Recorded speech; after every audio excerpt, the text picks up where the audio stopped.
Қарақалпақ аял қызларының мұңласы һәм сырласы болған, қуанышына шерік болған, қайғысын бірге бөліскен саз аспабымыз Шыңғобыз хақындағы естіген рәуят әңгімелерден. Қарақалпақта атақлы 5 қаламыз бар.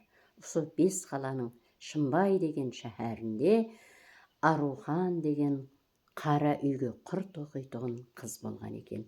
Ол қыз құрды сондай етіп нағызлап тоқиды екен. Оның бір пышағы бар екен. Ол әлмісақтан қалған ата бабасынан киятырған пышақ екен. Пышақ пайдалана беріп, ағашы да түсіп қапты, сабы ағаштан екен. Ұш беті Шыңғобыздың тіліндей болып жіңішкеріп кеткен екен. Бір күні ол құр тоқып отырып шаршап кетеді да, қолындағы пышағы жерге түсіп кетеді. Сонда шың еткен сес жаңлап естіледі. Бұл ғайры табиғи шың еткен дауысты естіп, Арухан қыз хайран қалады. Еңкейіп, жаңағы пышақты алып, қайтадан және таслап көреді. Таслап көрсе, хауаз шығады. Қолына алып, ұшын қайрады да, мына Шыңғобыздың ұшындай қылып, тілін қайрады.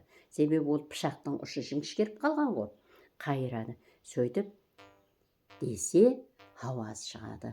Қалтасында кілті бар екен. Жалма-жан кілтті алады да, аузына қойып, үстіне пышақты қойып, тартып көреді. Қараса, бір жағымды хауаз естіледі. Ол хауаз еш жерде жоқ хауаз болған үшін, бұл хауазды тапқанына бір жағынан қуанып, және қайта шертіп көреді.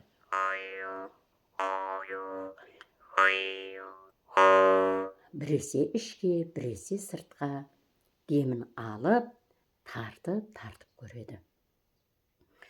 Қуанышы қойнына сыймай, кілтін қолына алып, жаңағы пышақты алып, Шымбайдағы атақлы Шамрат деген темірші ұста бар екен, соған барады.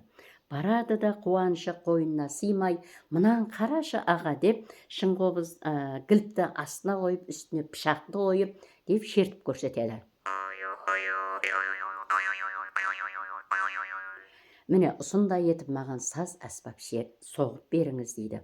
Ол кісі де халықтың мүтәжін істеп, һәм түрлі нәрселерді істеп, өмірдің ащы тұщысын татқан адам мақұл дейді де, істеп береді. Саз аспап пайда болады, бірақ бір жағы пышақ, бір жағы саз аспап. Енді бұған жерге шың етіп түскенлігі үшін Шыңғобыз деп ат қояды. Сөйтіп Арухан қалеген уағында пышақ пенен жіпті емаса құрдың керек емес жерлерін кеседі. Ал қалеген шаршаған уақытларында саз аспап қылып намаз жерді, кеуілін жәмлейді, кеуілін көтереді. Мінекей бұл жаңалық халықтың арасында тез таралады. Ауыздан ауызға, құлақтан құлаққа, мерекеден мерекеге таралып, Қарақалпақтың 5 қаласы Қоңыраттағы Зибагүл деген дутаршы қызға жетеді хабар. Зибагүл бұл хабарды естіп тұра алмайды. Ол жаңалыққа жаны құмар қыз екен. Шымбайға паю пиядалап келіп, жаңағы саз аспапты көреді, Шыңғобызды. Көріп хайран қалады. Бұл қандай саз аспап? Бұны қалай істедің? Қалай пайда болды? Ол келіп шығу тарихын айтып береді. Бұны істеп берген ұста Шамрат темірші ұста екенлігін айтады. Шамрат дәрхал беріп тұрыңыз деп Шыңғобызды қолына алып Шамрат ұстаға барады. Маған мынау саз аспап болсын, бірақ пышақ емес, маған пышақтың керегі жоқ, саз аспап болсын дейді. Шамрат ұста көреді де, қыздың қатты ықылас етіп тұрғанын көріп қапаланады. Мен бұл аспапты соғып бере алмаймын ау дейді. Сонда ол қыз болса, ол дәмеленіп отырыпты деген мақсатта, қанша сорасаңыз да беремен дейді. Жоқ, мен оны айтып отырған жоқпын. Менің көрікші балам мерекеге кеткен еді. Ол көрікші балам көрік баспаса, мен темірді ертпесем, бұл аспапты соға алмаймын ғой деп қызға түсіндіреді. Қыз болса, сол Шыңғобызға деген ықыласы сол дәрежеде болады. Әттегі ер адамлардың істеген жұмысын да мен істеймен, көрігіңді басып беремен деп соған қайыл болады. Зибагүл көрік басады, темірді ерітіп, мынау шың қобыз әсбабын соғып береді Зибагүлге. Осы формада, осы тақылетте шың қобыз әсбабын соғып береді. Зибагүл мәз болып, өз миннетташылығын білдіріп, Шамрат ұстаны разы етіп, еліне келеді. Еліне келіп, шертіп басылайды. Дутарға қосып шертеді. Жеке намалар онша көп емес. Тек біздің Қарақалпақта әзірше біздерге мәлім сыңсу, қу жолы, онан кейін жетім қыз деген нама бар. Шың қобызда шертілгенде, енді соңғы уақытларда Шымбай намасы бар. Бұл Шымбай намасын шың қобызға осы Зибагүл апамыз өзі шығарған деген тарихи дәрекелер бар. Міне халықтың арасына таратқан, ең бірінші негізін қалаған Арухан деген құршы қызымыз себепші болады. Шамрат ұста соғып, ал оны елден елге халықтың арасына таратқан хақиқи сазгер, сазенде Зибагүл Қоңыратлы Зибагүл апамыз болады. Сол Зибагүл апамыз шығарған Шымбай намасын шертіп бермін.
Міне шың қобыз аспабы демді ішке тартып,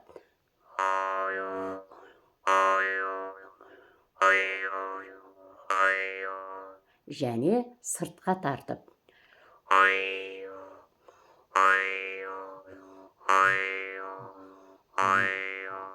шертіледі. Бұл демді ішке һәм сыртқа шертіп, мына тілі дейміз, мынау шың қобыздың тілі, сол тілді әрекетке келтіреміз. Әрекетке келгенде ол дем арқалы әрекетке келеді. Ал егер оның әрқилы ұсыллары бар, мысалға дірілдетіп те шертеміз. Бір уақытлары құслардың хауазларын беруге де болады. Дірілдетіп те шертеміз.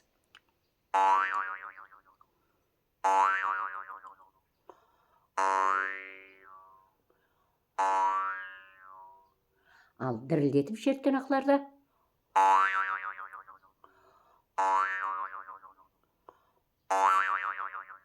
тіліміз әрекетке келеді. Міне шың қобыздың шертілуі осылай етіп басыланады.